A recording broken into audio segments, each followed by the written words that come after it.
যখনই আমি একা হয়ে যাই আমার অঝরে দুই চোখের পানি আমি রাখতে পারি না। ওর সাথে থাকা এসব কথা মনে পড়ে বেশি। এর ভিতরে আমি বেলকনির থেকে আওয়াজ পাইতেছি যে আলবির আম্মু কই, আলবির আব্বু কই, আলবিরে নিয়ে আসছি। আমার বাবা নাই, আমার বাবার রক্ত মাখা প্যান্ডা আমার ঘরে এখনো। এখন মনে করি আমার সবকিছুই শেষ।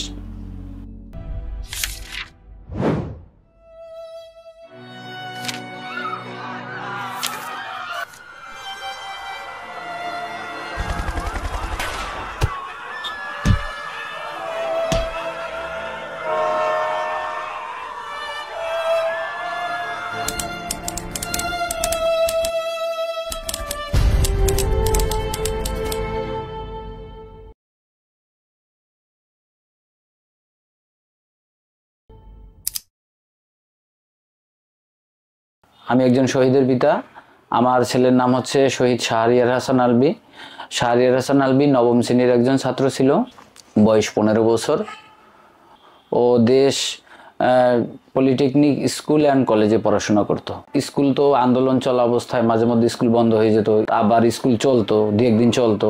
তো প্রতিদিনই আর কি স্কুল টাইমে বাসার থেকে বের হয়ে যেত। আমাদের কাছে আইডিয়া ছিল যে সে আন্দোলনে যায়, ঠিক আছে। তার কথায় বুঝতে পারছি, এবং সে বলতো, ওর আম্মুর কাছেও বলতো যে আমি আন্দোলনে গিয়েছি, এবং ওর বন্ধু বান্ধবের সাথেও যেত আন্দোলনে, একত্রেই যেত। তো 4 তারিখের যে ঘটনাটা হচ্ছে, আমি মেবি 2:30 পৌনে 3টার দিকে বাসায় ঢুকছি।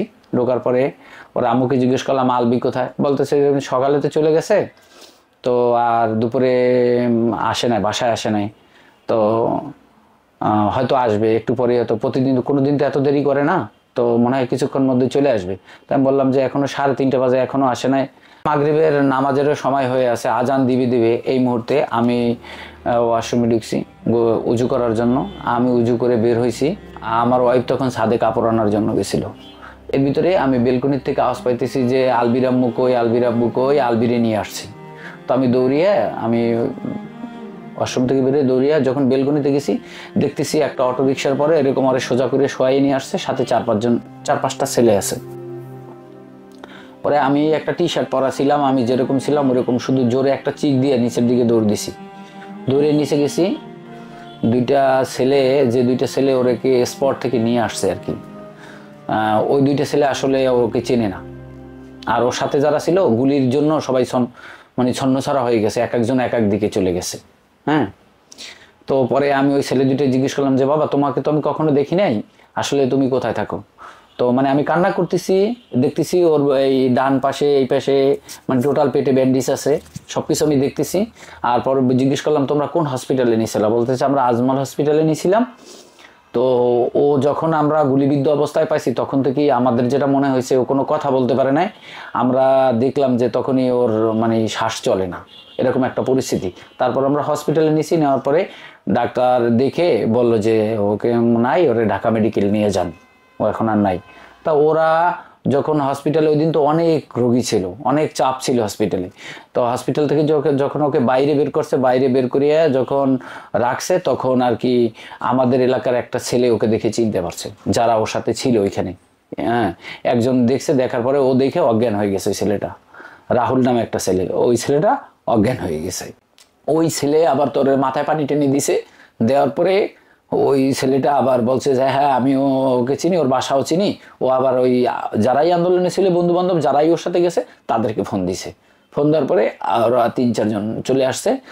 আর যে 2টা ছেলে প্রথমে ওকে নিয়ে গেছিল আর কি হসপিটালে, এরা আমাদের বাসায় নিয়ে আসলো। তো পরে ওদেরকে জিজ্ঞেস করলাম যে তোমরা হসপিটাল, বললো যে হ্যাঁ আমরা হসপিটালে নিয়েছিলাম, এই অবস্থা। এর মধ্যে আর কি টোটাল বাসার সামনে লোক আর লোক, অনেক মানুষ। এখন এক তো আমার ছেলেকে নিয়ে আসছে, ছেলের এই অবস্থা, আমি বাবা, আমার চোখ থেকে পানি পড়তেছে। তারপরে এই আমাদের যে রাস্তাটা, বাসার থেকে শুরু করে রাস্তার এই মাথা থেকে ওই মাথা পর্যন্ত শুধু লোক আর লোক। তো এরপরে ঈশান নামাজের শেষে ওই ডি ব্লক মসজিদে আমরা একটা জানাজা হয়, অনেক লোকই হয়েছে জানাজায়। জানাজা করার পরে এরপরে আমি রাত্র যখন 10টা বাজে, হ্যাঁ 10:30 বাজে এরকম, তখন কালশী গুরুস্থানে আমি দাফন করি। আমি সারাক্ষণ যখনই একা হয়ে যাই ঘরের ভিতরে, আমি তোমার ছেলের রুমে ঢুকতে পারি না, কেন ওই ছেলে শুয়ে থাকে, আমি ওই রুমে ঢুকতেই পারি না। যখনই আমি একা হয়ে যাই আমার অঝরে দুই চোখের পানি আমি রাখতে পারি না। ঠিক আমার বাবা মনে হয় আমার ডাকছে, বাবা মনে হয় আমার আম্মু, আমার আম্মু এভাবে অস্থির হয়ে যায়। আমার ভাই আমার সাথে খেলা এবং কি কম্পিউটার চালানো এবং কি ওর সাথে থাকা, এসব এসব কথা মনে পড়ে বেশি। ওর হাঁটা চলার দিক এবং কি আমাকে ঘুরতে নিয়ে যাওয়ার কথা, এটাই খালি আমার মনে পড়ে, খালি চোখের সামনে ভাসে। আমার ছেলের কাপড় আমি একটু আগে উনি বাইরে যাবে, ওর আমার ছেলের রক্ত মাখা প্যান্টটা বের করে অজরে চোখে পানি আসতেছে। আমার ভাই বলে তুই বার করলি কেন? আমি কই দেখ আমার বাবা নাই, আমার বাবার রক্ত মাখা প্যান্টটা আমার ঘরে এখনো। আমি কই কি তোর ওর গেঞ্জিটা কই? আমি গেঞ্জিটা কাটে ফেলাই দিছে, কিন্তু আমার বাবার রক্ত মাখা কি সেই সেই প্যান্টটা আমি দেখলে সেই রক্ত এখনো লেগে আছে। আমি এটা ধুই না, আমি খালি দেখি আবার ধুয়ে দিই। আমার বাবার সেই রক্ত মাখা প্যান্টটা আমার চোখের সামনে ভাসে, যেভাবে ঘর থেকে বের হয়ে গেছে। আমি তো আমার বাবারে জড়ায় ধরছি, বুকে আমি শান্তি পাই না। তখনও বুঝি নাই যে আমার বাবা আমার কাছ থেকে বিদায় নিয়ে গেছে। আমি কই যে আমার বাবা মনে হয় আমাকে কি বলবে। ওনার আমার হাজব্যান্ডের চাইতে ও সব কথা বেশি খুলে আমাকেই বলে।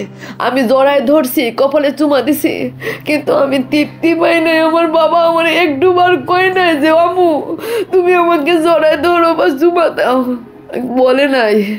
আমি আগস্টের 19 তারিখ আন্তর্জাতিক ট্রাইব্যুনালে আমি একটি আমার যে ছেলে শহীদ শাহরিয়ার হাসান আলভী যে শহীদ হয়েছে, এই জন্য আমি একটা হত্যা মামলা দায়ের করি। রাষ্ট্রকে আমি বলি যে আর কোনো মায়ের বুক জানি আর না খালি হয়, আর কোনো এই পেসি সরকার জানি আর দেশে এসে মানুষের মায়ের বুক আর জানি না খালি করে। রাষ্ট্রের কাছে আমার এইটাই চাওয়া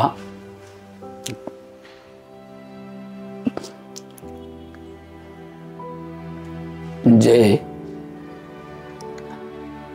আমার ছেলে তো নির্দোষ, সে দেশের মানুষের একজন নাগরিক হিসেবে মৌলিক অধিকার আদায়ের জন্য রাজপথে সংগ্রাম করেছে। তো আমার এই 15 বছরের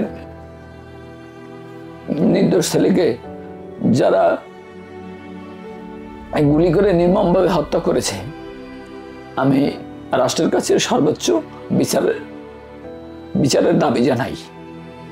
জানি যদিও আমি আমার সন্তানকে ফেরত পাবো না, কারণ এটাই বিধাতার নিয়ম। এখন মনে করি আমার সবকিছুই শেষ। আমরা শহীদ পরিবার আছি,